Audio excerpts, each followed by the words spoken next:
What's good, everyone? It's your boy Sifu G, the Esoteric Warrior. Hope everyone's doing good today. Wow, what a day. Actually, it was super hot here, 38 degrees. The dog was feeling it, I was feeling it, everyone was. But before we start the video, if you're new here, like, subscribe and share this information, get it out there. This video is for Kevin in the UK. Thank you for the chat this morning, it was super interesting. And thank you for buying the book and asking a question on the Bak Mei 3 body shapes, or the Saam Ying. And if you haven't got the book, the biggest baddest book on Bak Mei, it's on Lulu, Esoteric Warrior, and it's got herbal formulas, dim-mak, and everything that you need, as well as drills, conditioning, strength training, that makes you in a complete Bak Mei fighter, as well as a decent practitioner. But the question was on the 3 body shapes, and it's on page 76 in the book, and it's in detail a lot in the book. Alright, so Kevin, the 3 body shapes is Yun. Yun means round or circular, right? All encompassing, like one Yun, right? So round shape is found in Jigbo and the salutation. So just the salutation is telling you a lot, right? So it starts with Yun shape. There's the second shape is Bin, which is an oval shape. So if you look at the first shape and your shoulders are parallel and you're fighting square on, so it's round but it's square on, right? You and the other person. A good example for a fighter like that would be a Thai boxer. They're very square on, so they can use all their weapons at a close range and use that teep and everything. So they've mastered that one body shape in every degree, right? So each body shape is a fighting concept, a defense concept, a power generation concept. So Yun, Bin, which means one shoulder is more forward than the other, left or right. So you'll see moves like this, and some will go past that round shape and go to Bin. So you'll see movements like, that's why the forms are important, and a master of Bak Mei will know each movement of the form and each body shape, the stance that goes with the body shape as well, because you can't have Bin, which is the last shape, is Bok, and you'll see Bok as in side stance usually, and you'll see a Pinjin Choi. There's other techniques that are specific. A good example of fighting style would be Choi Fat, and those long arm styles that use their long bridge into short and then back to long.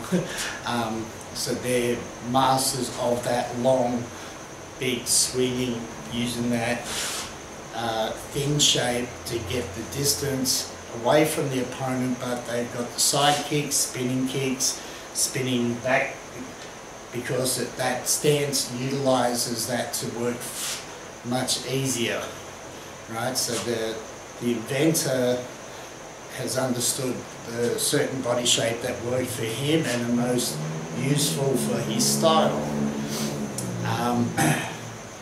So to go through each of the body shapes is found in the forms, and if I had to pick a style that I teach that the first level uses those 3 body shapes the most, would be Yokomun's Tongji Kyun, and of course the best one out of it would be the Iron Snake Gates water first set, that utilizes all that body shifting and turning of the stance and everything, right? As water should, it's formless and it can be formed into things. So understanding your different body shapes allows you to, if you do see someone shape up, and this is once you get really good at the forms and you know it off by heart, each move has a specific body shape, right? And then the concept behind that Yun would be very close range, right? And then a little bit more distance, and that's how I start in between, right? So I always have a Yun shape to start, and then I can go from Bok or straight into Bin, Yun, circular, right? So I feather in between the long and the short range, because I can switch it from either.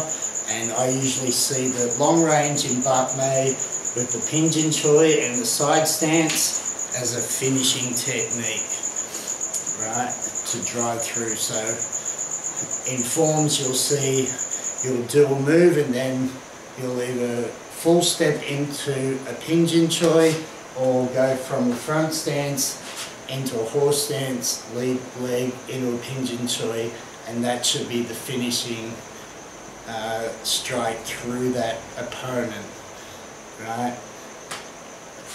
Another way to use that in Bak Mei would be, I'd use it more as a stiff jab and into the body and just drop from high low and drive back in, come back out, right? So I could be like this, I fade and then drop in as I sink through and drive through. And you'll break ribs and drop them because you're actually dropping in and turning that whole hip, and your horse stance say ping ma into a Pinjin Choi to the side. So each shape can counter each shape, so it all depends on your specialty. And when you start Bak Mei, you should be doing drills on each shape and then counters with 2 men on each shape, right? So you can understand how to use it. Because a lot of people are just doing movements but don't understand. So even though that you'll see when you punch like this and you're round, when I lapsao, when I make contact, I'm still Yun, and then it cuts through with the gokdurn, or if you're using the lifting, or they've got the pop, right? So depending on the distance of the person, you may have to use your oval, because you may just get out of that range where you thought it was and then bam, right? So you have to shift. And no matter the system, all fighting styles utilize it, no matter what. There's only 3 different body shapes that can be used. That's all there is. If there's any more, you must be an alien, right? So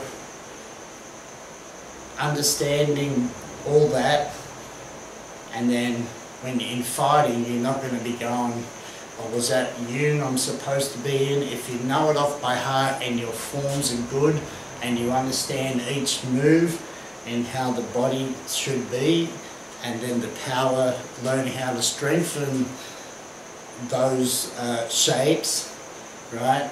On top of not just doing the form but bag work, utilizing that shape, utilizing a certain shape, and then flowing in through the whole lot.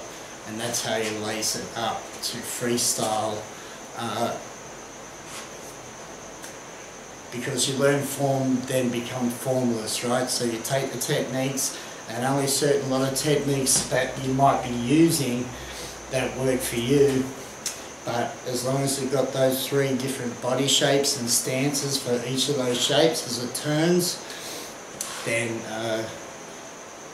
you can actually be quite good at fighting just by understanding those 3 shapes, because you'd suck people in as well, right? Like I said, on the fence I could be looking like I'm open, and that as I allow you to punch, I just can either close up and go straight to bin shape, right, like that, rather than strike back like this. Just use my body shape. If you're coming in using a square method, I've got longer reach already, right? So if I've got ging behind that, then you're in trouble. So understanding how people fight, some UFC fighters like Stephen Wonderboy, he loves that side stance. Also that's in Hapkido a lot, so that's always used because of the kicking ability in Hapkido. So it's complicated, but yet it's easy. The more you do the forms, and then the more you go write it all down, understand each move, what body shape, what stance, and what power it's using out of Look Ging for the Get the Genjak Ging. Alright, so I hope that helps. Thank you for buying the book. Also, that monk disrobing hard Qigong, for the people that ask for more of that, that's the first one out of 18 power methods for Bak Mei, and there's 18 meditations as well for Genjak Ging. So there's a lot.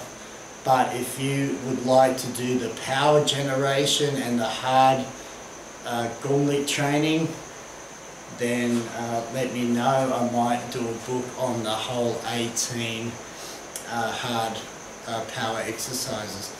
Alright, so till next time, train hard, train smart, and stay safe out there.